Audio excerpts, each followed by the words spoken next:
Alhamdulillah wa syukurillah la haula wa quwwata illa billah. Amma ba'du.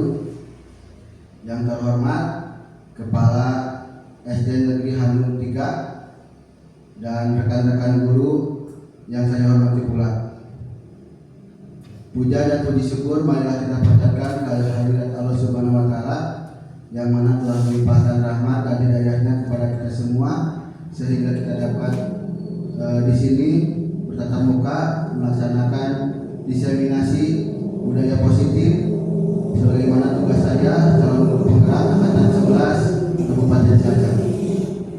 Salawat serta salam semoga tercurah limpahkan pada junjungan alam yang dihabibkan wa Nabi Muhammad kepada keluarganya, kepada sahabatnya, dan kepada kita selaku umatnya. Mudah-mudahan diberikan syafaat ya Allah, amin ya Allah ya Rabbal alamin. Langsung saja untuk kelancaran kegiatan pada kali ini, alangkah baiknya kita mengucapkan basmalah bersama-sama.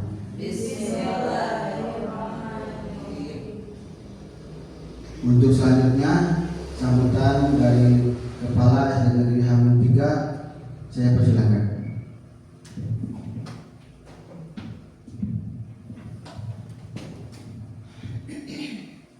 Bismillahirrahmanirrahim. Assalamualaikum warahmatullahi wabarakatuh. Waalaikumsalam warahmatullahi wabarakatuh.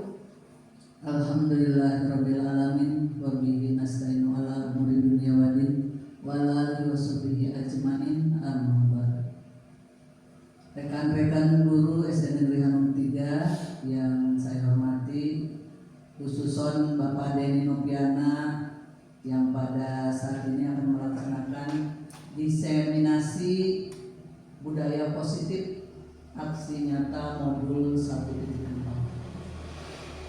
Pertama, mari kita panjatkan puji syukur kehadirat Allah Subhanahu wa taala yang telah melimpahkan berbagai nikmat, terutama nikmat sehat dan nikmat sempat sehingga pada hari ini kita dapat melaksanakan acara diseminasi.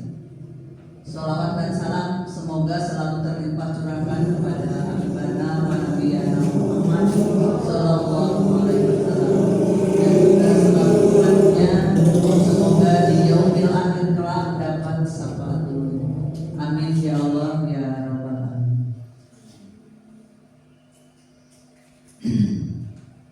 Bapak dan Ibu yang saya hormati, di sini saya selaku Kepala SD Negeri Hanum 3 akan menyampaikan sedikit tentang calon guru penggerak. Bahwa calon guru penggerak diharapkan menjadi katalis perubahan dalam pendidikan di sekolah masing-masing, terutama di SD kita sendiri yaitu SD Negeri Hanum 3. Kemudian juga dapat menggerakkan komunitas belajar untuk rekan-rekan guru di sekolah kita.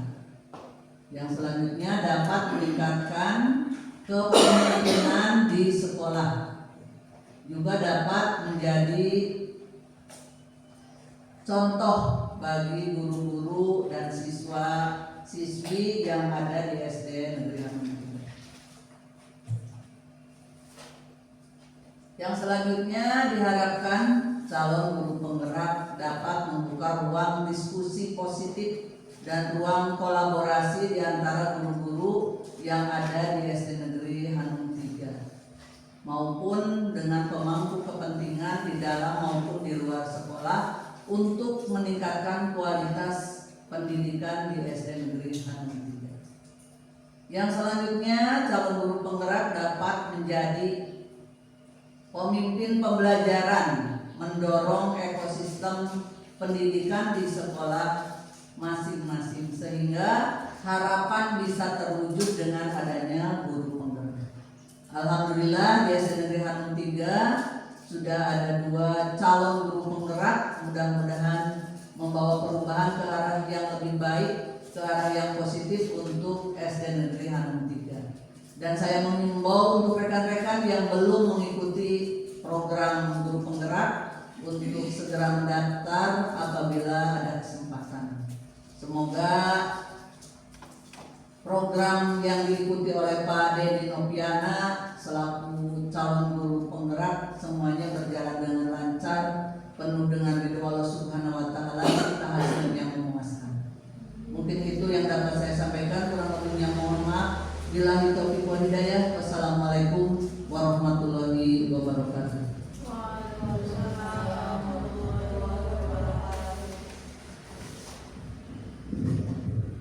Ya, selanjutnya langsung ke paparan materi ataupun presentasi mengenai diseminasi budaya positif yang akan disampaikan oleh saya sendiri. Sebelumnya saya minta izin kepada Ibu untuk memaparkan dan kepada senior saya juga yang sudah lebih dulu mengikuti program ini, karena ini adalah tuntutan dari tugas saya, jadi mohon izin.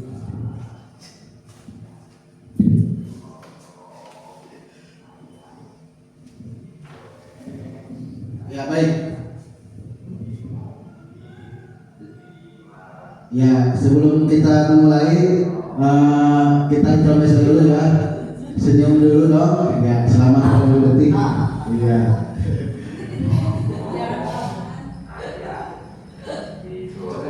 Cukup. Ya, terima kasih. Ya, untuk rencana kegiatan di sini saya menuliskan pembukaan 15 menit, penyampaian materi 50 menit, dan refleksi dan foto bersama 10 menit. Oke. Di sini ada referensi ataupun kesepakatan kelas yang mungkin Bapak Ibu nanti bisa ubah ataupun bisa ditambahkan. Di sini saya menuliskan mengikuti kegiatan dengan fokus tapi santai, menghargai sesama anggota, menyampaikan pendapat setelah dipersilakan, dan boleh sambil minum atau makan ringan. Kira-kira Bapak Ibu ada yang mau menambah atau ada yang mau dikurangi? Cukup. Ya, cukup. Terima kasih. Nah, di sini masih termasuk ya, jadi nanti Bapak Ibu ambil pelajaran apa yang bisa Bapak Ibu ambil pada video ini.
Oke, selesai tadi videonya sudah kita buka.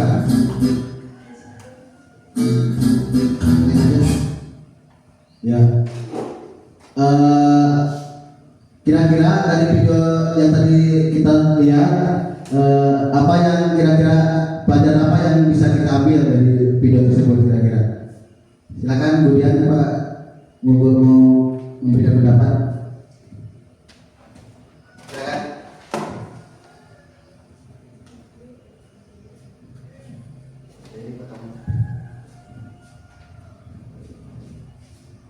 Iya, untuk video yang tadi saya lihat, menurut pendapat saya, yang pertama kita harus saling menghargai dengan sesama.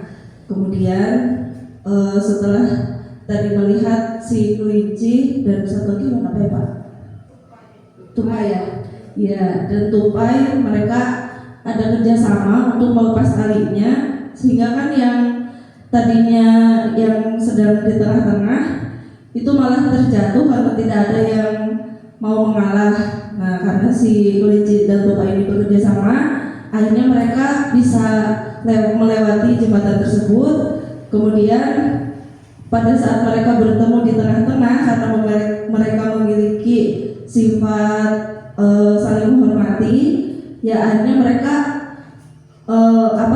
ada komunikasi dulu, kemudian akhirnya mereka bisa melewati jembatan tersebut gitu. Intinya kita harus saling bekerja sama dengan teman kita atau dengan rekan kita, dan tentunya harus saling menghormati juga. Mungkin begitu Pak. Ya, terima kasih Bu Dian atas pendapatnya. Mungkin saya akan menambahkan sedikit ya dari video pertama tadi. Yang pertama tadi dengan hewan yang berbadannya besar itu seperti memiliki ego karena dia besar, jadi tidak mau mengalah, itu yang pertama. Dan yang kedua, merendahkan hewan yang kecil tadi, yang kelinci sama apa tadi ya? Tupai.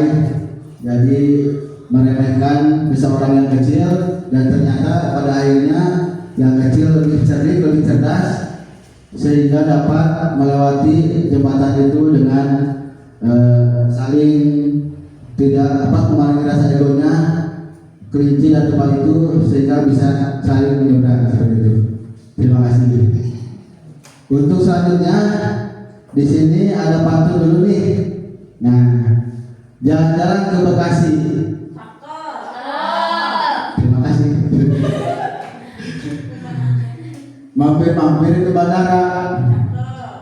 Ayo ikut acara diseminasi, ilmu bertambah, hati pun gembira. Terima kasih. Tepuk tangan dong. Baik. Untuk selanjutnya di sini saya memiliki pengajar, fasilitator dan pengajar praktik. Yang pertama ada Bapak Widodo Taufik, dan yang kedua pengajar praktik saya Bapak Teddy Darisma. Seperti itu. Mungkin kita sudah tidak asing lagi ya dengan Bapak Teddy, karena salah satu juga di Kecamatan Dayuhur. Langsung saja ke materi.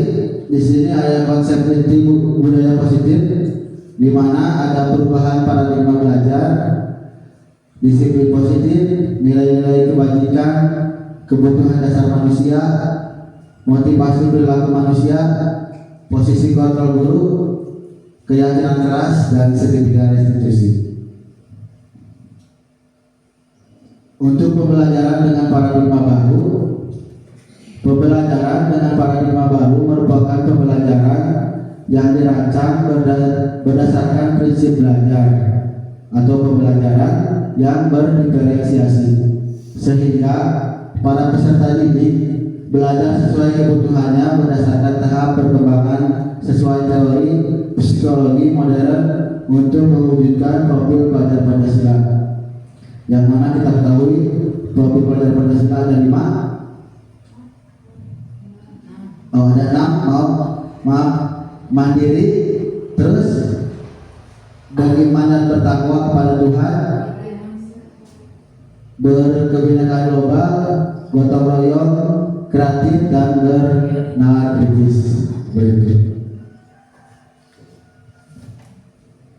Baik, untuk miskonsepsi teori kontrol, di sini ada ilusi guru mengontrol murid, ilusi bahwa semua permuatan positif, efektif dan bermanfaat. Selanjutnya ada ilusi bahwa kritik dan membuat rasa bersalah mampu menguatkan karakter, dan ilusi bahwa orang dewasa berhak memaksa seperti itu. Lanjut, bila kita ingin membuat kemajuan perlahan sedikit-sedikit, maka ubahlah sikap atau perilaku Anda. Bila kita ingin memperbaiki cara-cara utama kita, maka kita perlu mengubah kerangka acuan kita.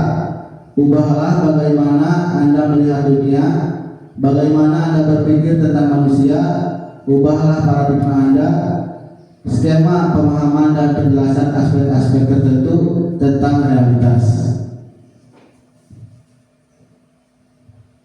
Di sini ada mengubah paradigma stimulus, respon dan pendekatan teori kontrol.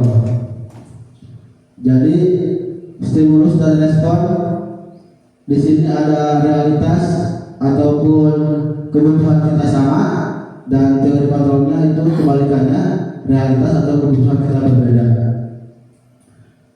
Selanjutnya, semua orang melihat hal yang sama. Teori kontrolnya, setiap orang memiliki gambaran berbeda. Kita mencoba mengubah orang agar berpandangan sama dengan kita. Teori kontrolnya, kita berusaha memahami pandangan orang lain tentang dunia. Perilaku buruk dilihat sebagai suatu kesalahan. Teori kontrolnya, semua perilaku memiliki tujuan. Stimulus respon, yang selanjutnya, orang lain bisa mengontrol saya. Teori kontrolnya, hanya ada yang bisa mengontrol diri Anda. Saya bisa mengontrol orang lain. Teori kontrolnya, Anda tidak bisa mengontrol orang lain. Itu selanjutnya bisa Bapak Ibu lihat sendiri. Dan selanjutnya, nah, disiplin positif, banyak pendapat ya, diantaranya ada menurut Dan Gosen dalam bukunya Restructuring School Discipline 2001 mengatakan bahwa arti dari kata disiplin berasal dari bahasa Latin yang artinya belajar, ataupun kata disiplin juga berasal dari kata ataupun akar kata yang sama dengan disciple atau murid atau pengikut. Disiplin positif adalah penanaman motivasi intrinsik kepada murid untuk menjadi orang yang mereka inginkan dan menghargai diri sendiri dengan nilai-nilai yang mereka percaya, sehingga tidak akan terpengaruh pada adanya hukuman atau hadiah. Jadi karena keinginan sendiri, jadi tidak berpacu kepada karena takut dihukum atau karena ada hadiahnya, seperti itu. Sebagai pendidik, tujuan kita adalah menciptakan anak-anak yang memiliki disiplin diri sehingga mereka bisa berperilaku dengan mengacu pada nilai-nilai kebajikan universal dan memiliki motivasi intrinsik. Nilai-nilai kebajikan, nilai yang disepakati bersama, lepas dari suku bangsa, agama, bahasa maupun latar belakangnya. Nilai kebajikan adalah sifat-sifat positif manusia yang merupakan tujuan mulia yang ingin dicapai setiap individu. Di sini ada beberapa pendapat ataupun paparan profil pelajar Pancasila, yaitu seperti tadi yang telah saya sebutkan ada 6, dan yang selanjutnya ada IBO atau Primary Year Program. Sikap murid, toleransi, rasa hormat, integritas mandiri, menghargai antusias, empati, keingintahuan, kreativitas, kerjasama, percaya diri, dan komitmen. Di sini juga ada 9 pilar karakter. Yang pertama, cinta Tuhan dan segenap ciptaannya. Selanjutnya, kemandirian dan tanggung jawab, kejujuran atau amanah, diplomatis, hormat, dan santun, dermawan, suka menolong dan gotong royong, percaya diri, kreatif dan bekerja keras, kepemimpinan dan keadilan baik, dan rendah hati, toleransi, kedamaian, dan kesatuan. Di sini ada kebutuhan dasar manusia. Kebutuhan dasar manusia adalah segala sesuatu yang kita lakukan untuk memenuhi dan mendapatkan apa yang kita inginkan. Seluruh tindakan yang kita lakukan memiliki tujuan tertentu, dan semua usaha terbaik yang kita lakukan adalah dalam rangka agar kebutuhan dasar kita terpenuhi dengan baik. Nah, di sini ada kasus. Mungkin Bapak Ibu bisa cermati dan saya akan bacakan juga. Ibu Ambar, guru wali kelas 2A di SD Pelita Hati, sedang bingung menghadapi ulah salah satu murid di kelasnya, yaitu Doni. Beberapa anak di kelas 2A telah datang padanya dan mengeluhkan Doni yang seringkali meminta bekal makanan ataupun makan siang mereka dengan paksa. Jika Anda menghadapi situasi seperti Ibu Ambar, apa yang akan Anda lakukan? Menurut Anda, jika ataupun kira-kira apa alasan Doni melakukan hal itu? Oke, mungkin ada yang bisa menjawab dari pernyataan tersebut. Ya, kata Buya itu menasihatinya. Terus ada lagi pendapat kira-kira?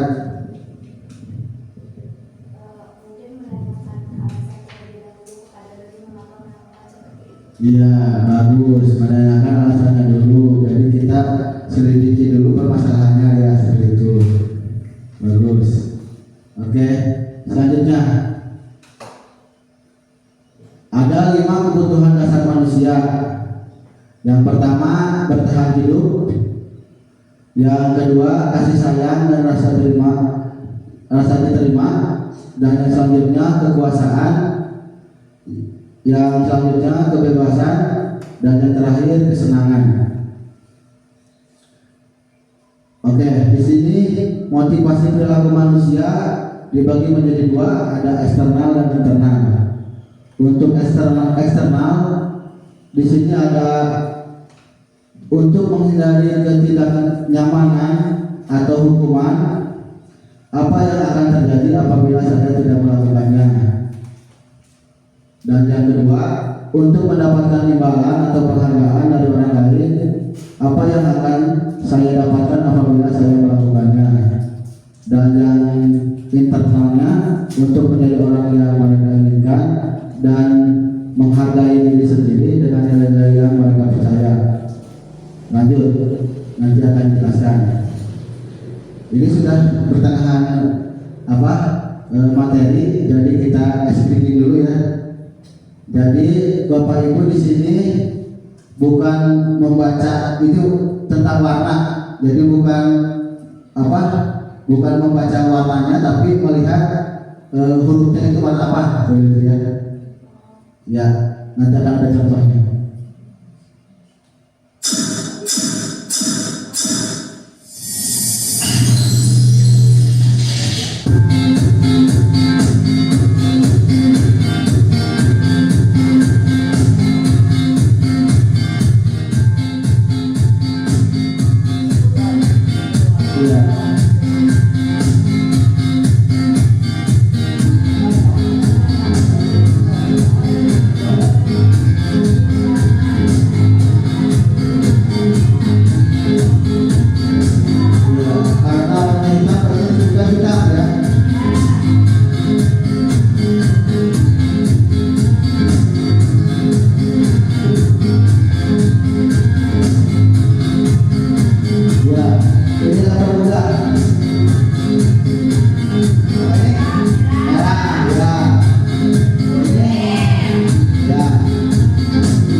Oke, ternyata Bapak Ibu sangat fokus sekali ya, jadi bisa menjawab semua pertanyaan dengan baik.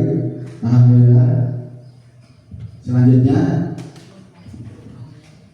langsung ke materi selanjutnya. Di sini ada hukuman ataupun konsekuensi dan restitusi. Di sini ada sebuah kasus di mana ada IPA kurang menguasai pelajaran matematika, sehingga pada saat pelajaran tersebut berlangsung dia lebih banyak berdiam diri atau menggambar di buku pelajarannya.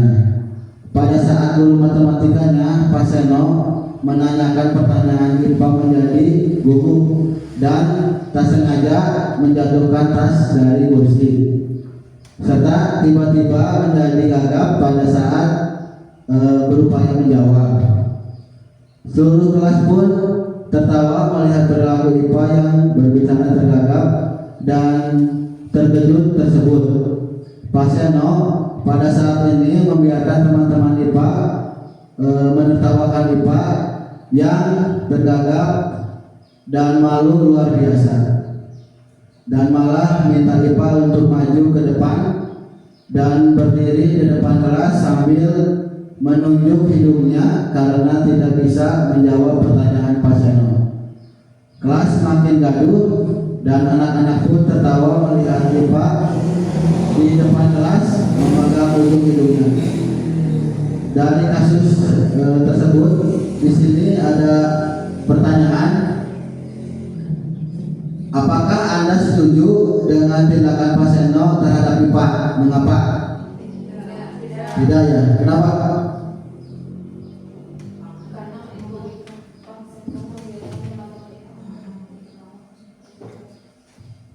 Ya, karena Pak Seno membuat malu kepada IPA ya, karena itu menjadikan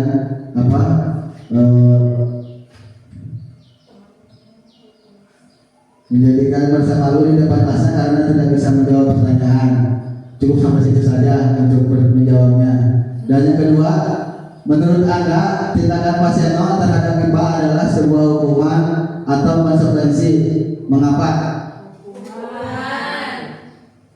Kira-kira kenapa? Mengapa kira-kira? Karena tidak ada kesepakatan sebelumnya. Ya, karena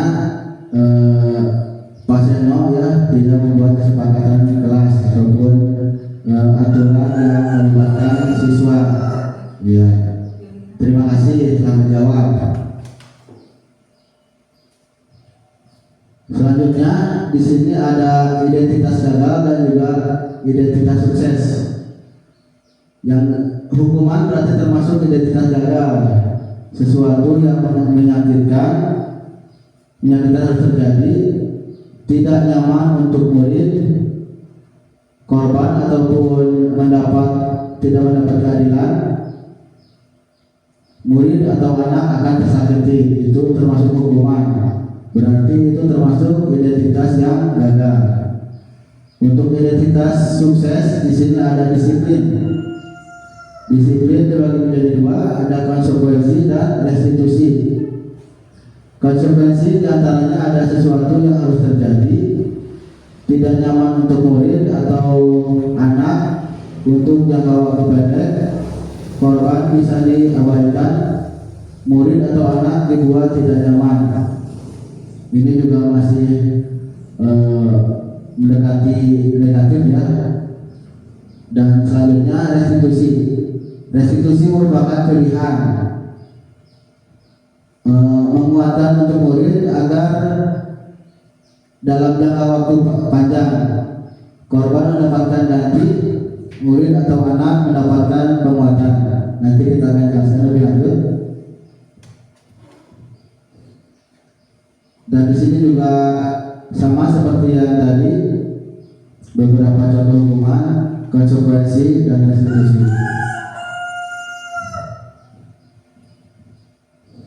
Masih banyak ya, ini ada contoh-contohnya. Perilaku pasif, agresif meningkat, dan yang konsekuensinya perbuatan hanya bertahan dalam jangka waktu pendek. restitusinya masalah terpecahkan dan seterusnya.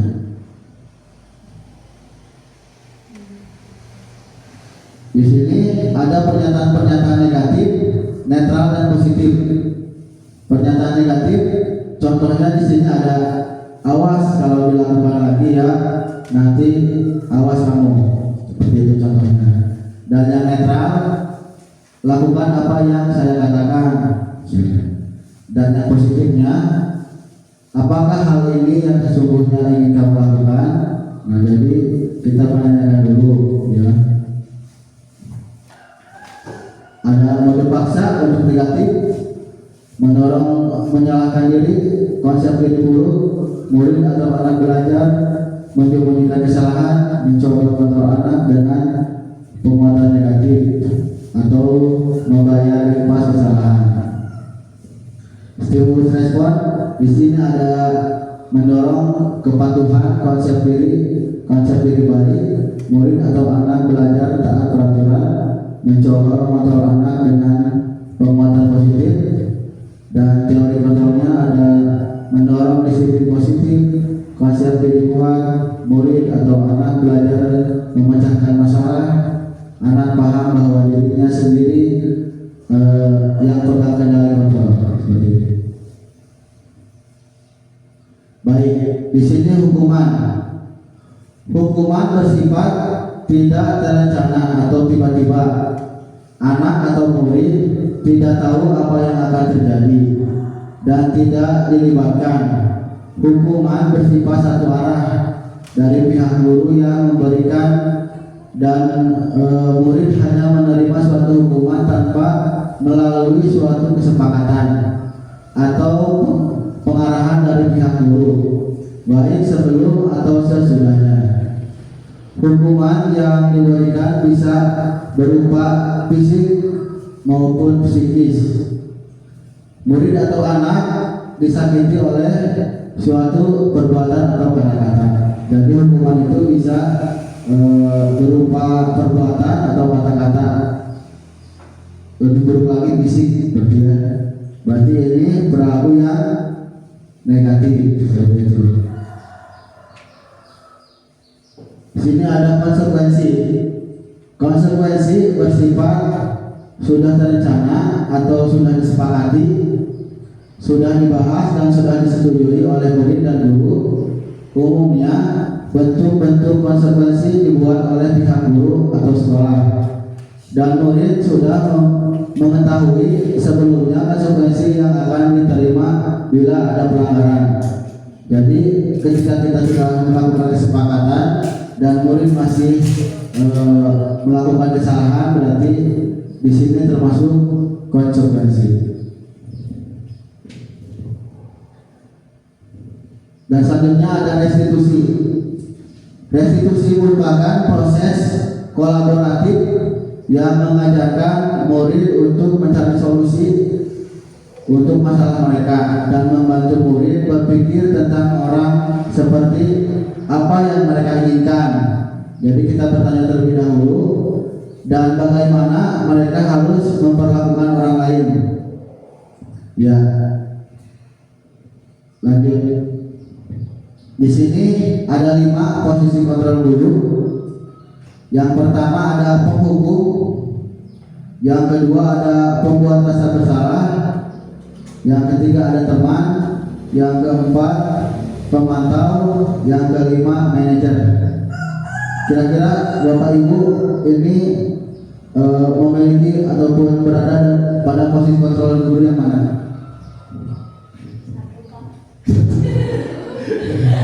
Ya, belum Bapak Ibu ketahui ya, itu dari yang pertama itu dari negatif ke yang positif ya. Saya yakin Bapak Ibu juga sudah pada posisi kontrol teman atau pemantau atau manajer seperti itu, karena sudah mendapatkan ya sudah profesional seperti itu ya. Ya. Di sini penghukum, seorang penghukum bisa menggunakan hukuman fisik maupun verbal. Guru-guru yang menerapkan posisi penghukum akan berkata, contoh kata-katanya ini ya, patuhi aturan saya atau awas, kamu selalu saja salah misalkan. Terus pasti selalu yang terakhir selesai. Guru seperti ini senantiasa percaya hanya ada suatu cara agar pembelajaran bisa berhasil, yaitu cara dia. Jadi belum kita bertanya pada murid, kita sudah memonis ataupun memberikan pernyataan-pernyataan yang satu arah yang menurut dia sendiri seperti itu. Untuk yang kedua, membuat rasa bersalah. Pada posisi ini biasanya guru akan berusaha lebih lembut, akan menggunakan keheningan atau yang membuat orang lain merasa tidak nyaman, merasa bersalah atau rendah diri. Kata-kata yang keluar dengan lembut akan seperti ibu sangat kecewa sekali dengan kamu misalkan. Dan yang selanjutnya, berapa kali bapak harus memberitahu kamu ya, bagaimana coba kalau orang tua kamu tahu kamu berbuat begini. Nah, di posisi ini murid akan memiliki penilaian diri yang buruk tentang diri mereka. Murid merasa tidak berharga dan telah mengecewakan orang-orang tersayang. Selanjutnya, ini posisi kontrol sebagai teman. Guru pada posisi ini tidak akan menyakiti murid, namun akan tetap berupaya mengontrol murid melalui persuasi. Posisi teman pada guru bisa negatif ataupun positif. Ya, di sini ada contoh kata-katanya. Ayo bantulah demi bapak ya. Ayo ingat tidak bantuan bapak selama ini. Ya sudah kali ini tidak apa-apa. Nanti ibu bantu bereskan. Seperti itu contoh kata-katanya.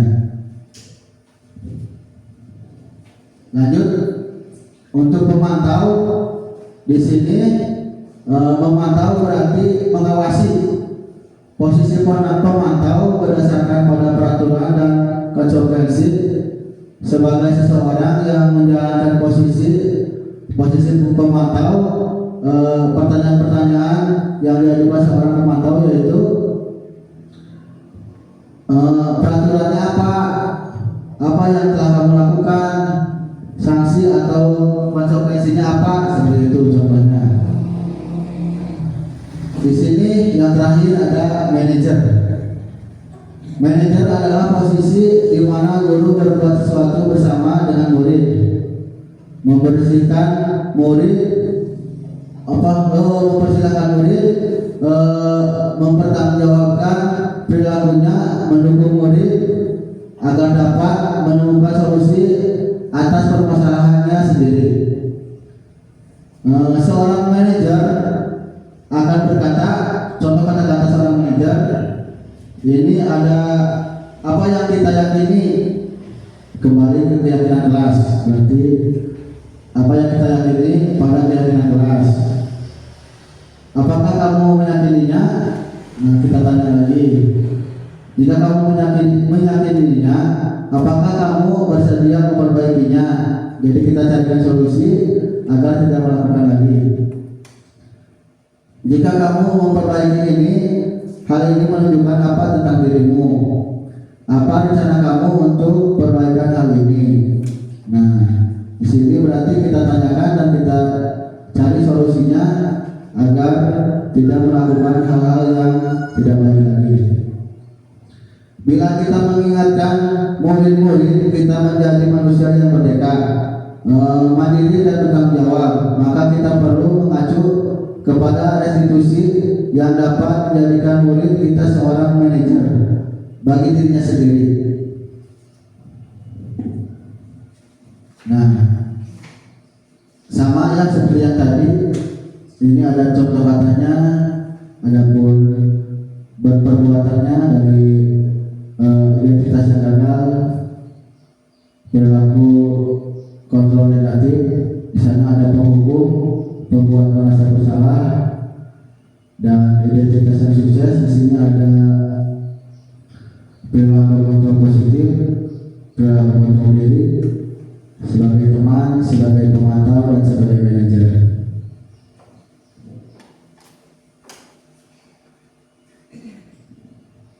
Di sini ada juga sama seperti yang tadi, dampak pada murid. Sebagai penghukum ini ada pengulangan kesalahan berulang kali, perilaku menjadi agresif. Ketika kita lebih menekan murid, selalu menghukum murid, maka murid tersebut akan melakukan berulang kali, perilaku menjadi agresif seperti itu. Dan yang perbuatan merasa bersalah, jadi murid akan merasa bersalah, rendah diri, merasa gagal, dan tidak berharga. Kalau kita sebagai teman,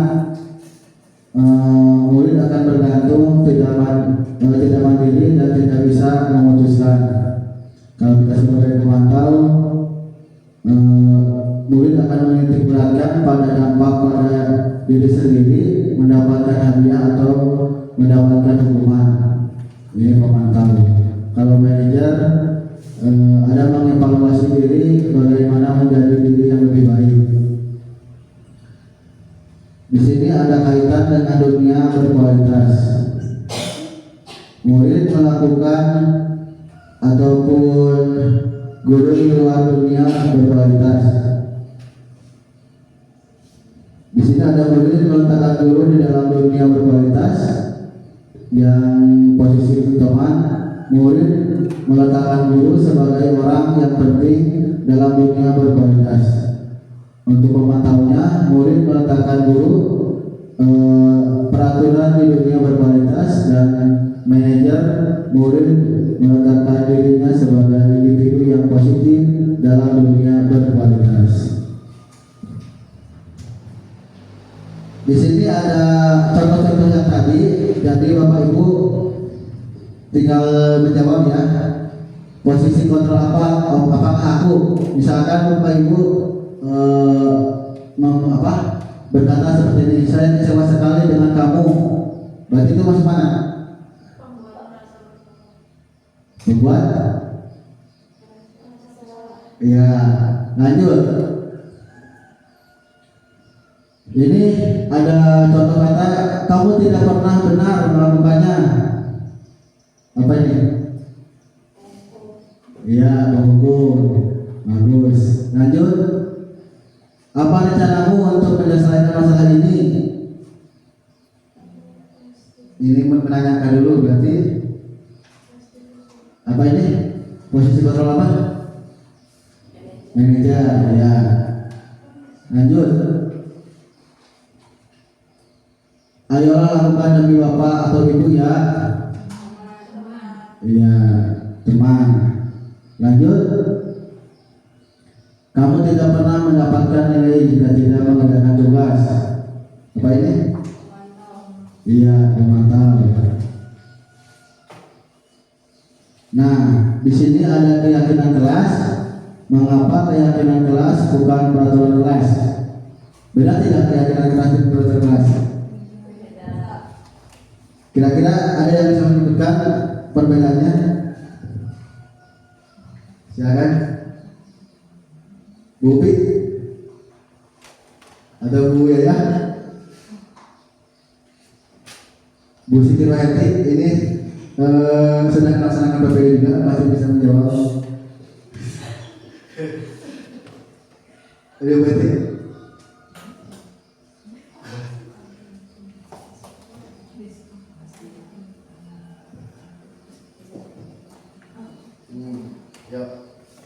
Ya, silakan maju.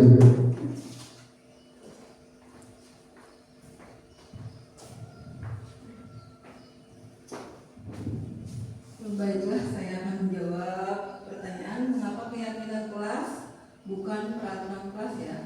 Untuk keyakinan kelas itu yang membuatnya itu kan anak-anak ya semuanya. Kalau peraturan itu kira-kira yang membuatnya seperti itu. Oke, terima kasih tepuk tangan Bapak Ibu. Ya, jadi kata ataupun jawaban dari Ibu Eti tadi, keyakinan kelas itu yang membuatnya itu adalah murid beserta gurunya tersebut. Sedangkan peraturan kelas itu cenderung yang membuatnya gurunya tersebut, seperti itu. Ya, bagus sekali. Oke, di sini ada pembentukan keyakinan sekolah atau keyakinan kelas. Keyakinan kelas bersifat lebih abstrak daripada peraturan, lebih rinci dan lebih konkret. Keyakinan kelas berupa pernyataan-pernyataan universal. Pernyataan keyakinan kelas senantiasa dibuat dalam bentuk positif. Keyakinan kelas hendaknya tidak terlalu banyak sehingga mudah diingat dan dipahami oleh semua warga kelas. Keyakinan kelas sebaiknya sesuatu yang dapat diterapkan di lingkungan tersebut. Semua warga kelas hendaknya ikut berkontribusi dalam pembuatan keyakinan kelas lewat kegiatan curah pendapat. Bersedia meninjau kembali keyakinan kelas dari waktu ke waktu. Nah, sini adalah cara ataupun pembentukan keyakinan kelas. Mungkin Bapak Ibu juga sudah mengetahuinya. Ini saya hanya mengingatkan kembali, mengulas kembali. Seperti itu. Lanjut. Nah, di sini ada contoh pembuatan keyakinan kelas. Jadi lebih bagusnya itu yang membuat keyakinan kelas itu tidak tertuju pada murid saja, dan juga gurunya juga membuat. Di sini ada contohnya, guru bertugas ataupun dan juga guru yang bukan tugasnya itu apa. Jadi murid tugasnya apa dan yang bukan tugasnya murid itu apa. Di sini dituliskan yang positifnya dan yang negatifnya. Tapi keyakinan kelas yang sudah Bapak Ibu buat juga itu sudah baik. Namun lebih baiknya seperti ini gitu. Tidak salah juga, betul juga gitu.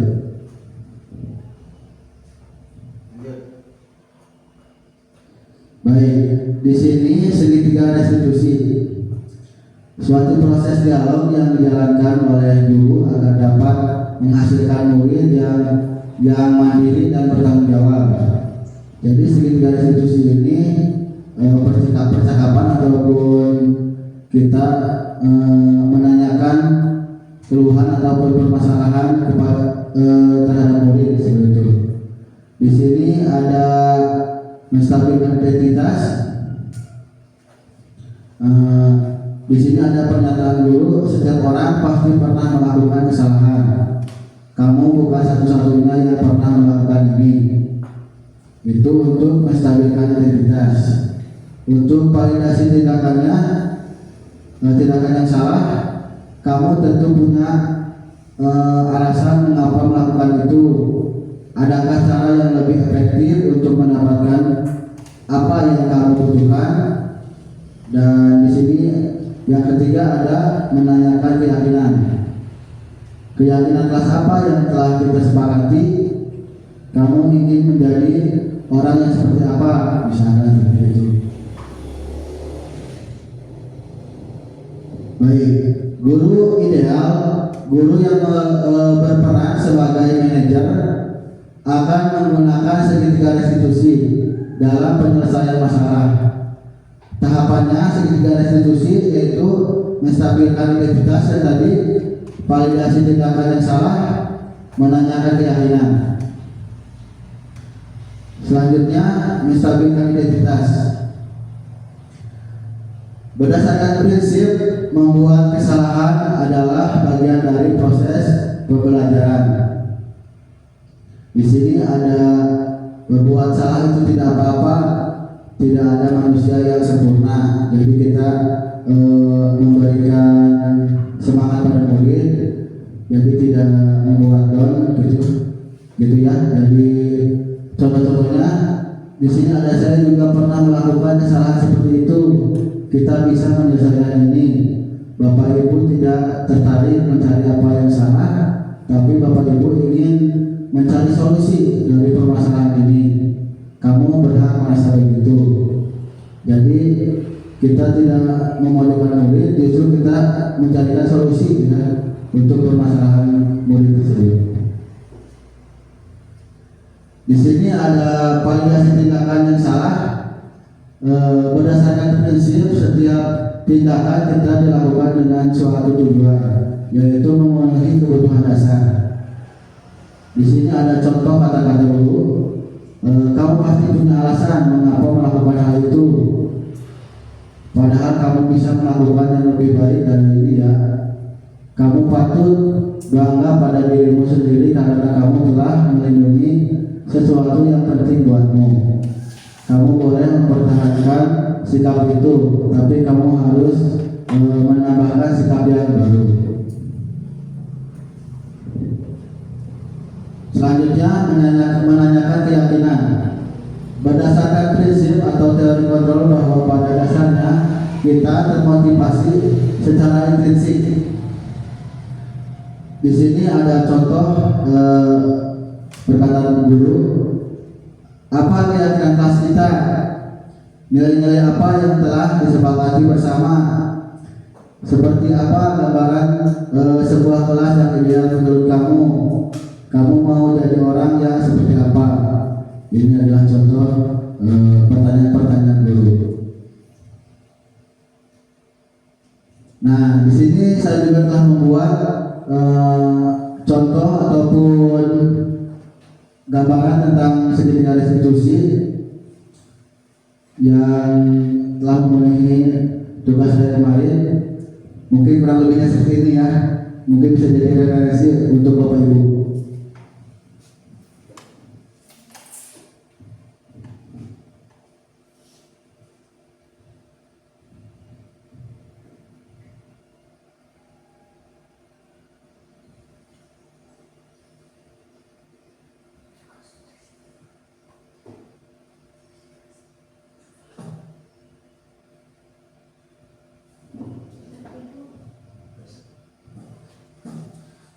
Ya,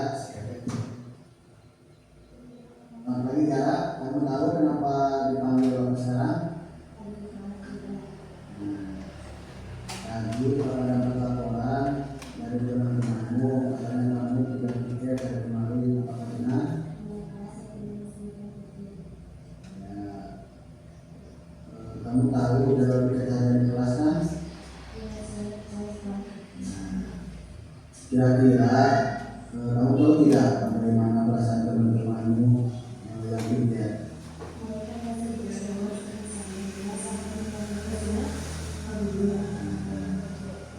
Setiap orang pasti punya kesalahan. Begitupun juga bapak guru, ibu, dan yang lainnya bersama manusia yang pernah melakukan kesalahan. Jadi di sini Bapak tidak akan menyalahkan siapapun, tetapi Bapak ingin mencari solusi untuk kedepannya agar kita semua menjadi pribadi yang lebih baik lagi dan bertanggung jawab. Terus kamu pasti punya alasan mengapa kemarin tidak pikir. Apa coba alasannya?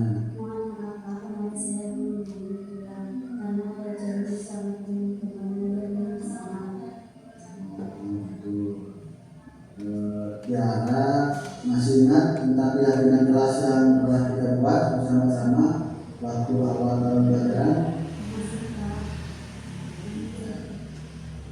Terus?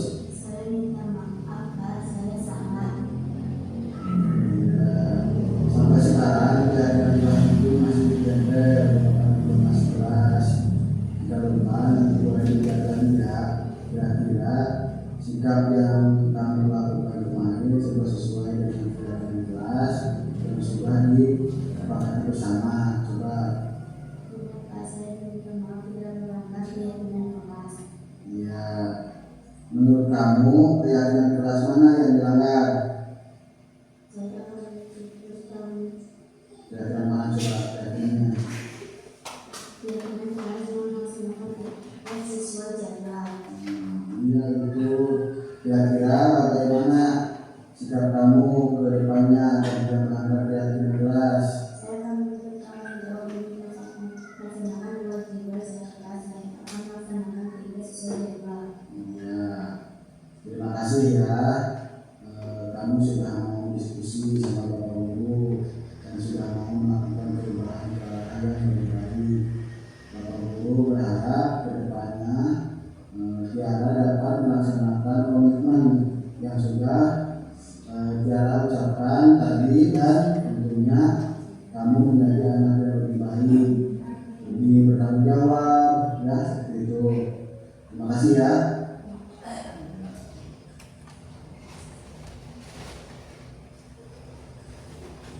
Ya baik, kurang lebih itulah contohnya ya Bapak Ibu. Mohon maaf bila videonya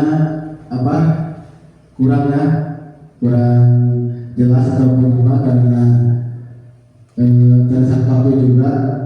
Mungkin yang penting Bapak Ibu paham ya maksud dari video tersebut seperti itu. Selanjutnya kesimpulan.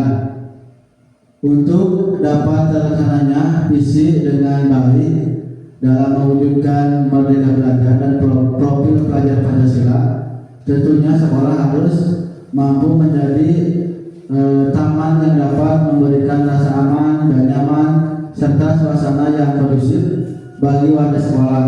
Guna mewujudkan hal tersebut, sekolah harus mampu menumbuhkan budaya positif. Budaya positif adalah nilai-nilai ataupun keyakinan-keyakinan dan kebiasaan-kebiasaan di sekolah yang berpihak pada murid agar murid dapat berkembang menjadi pribadi yang kritis, penuh hormat dan bertanggung jawab. Guru menerapkan segitiga restitusi dalam menangani permasalahan siswa dengan memposisikan diri sebagai manajer. Oke, di sini untuk penutup dalam menerapkan program disiplin positif, hendaknya guru memiliki standar kepribadian profesional dan sosial yang baik, di mana guru mampu merefleksi dirinya dalam posisi kontrol saat ini. Bagaimana perjalanan dirinya sebagai among atau manajer yang menuntut murid menjadi insan yang mandiri, merdeka dan bertanggung jawab. Terima kasih. Ya baik, untuk selanjutnya sesi tanya jawab. Barangkali ibu-ibu ada yang mau bertanya, dipersilakan. Oh boleh ya? Oh ya silakan.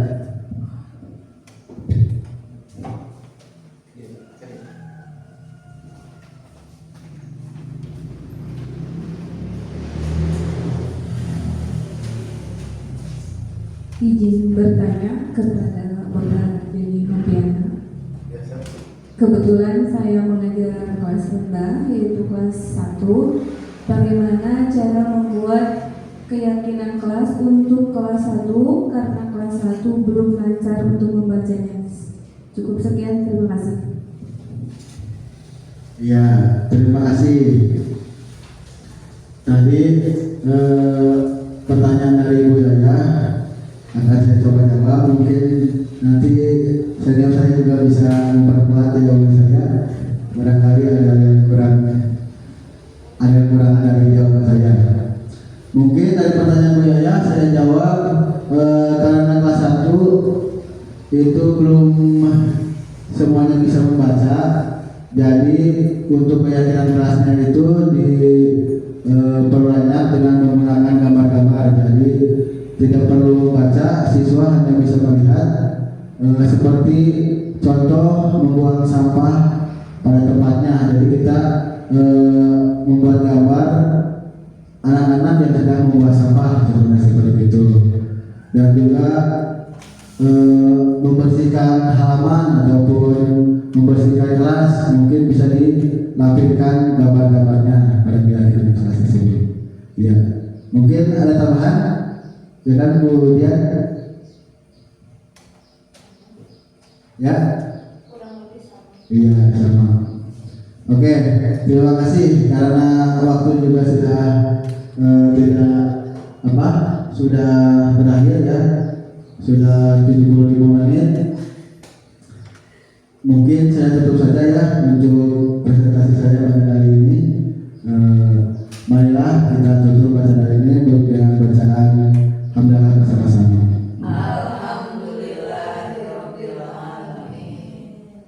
Mohon maaf bila ada kekurangan. Bila itu Wassalamualaikum warahmatullahi wabarakatuh.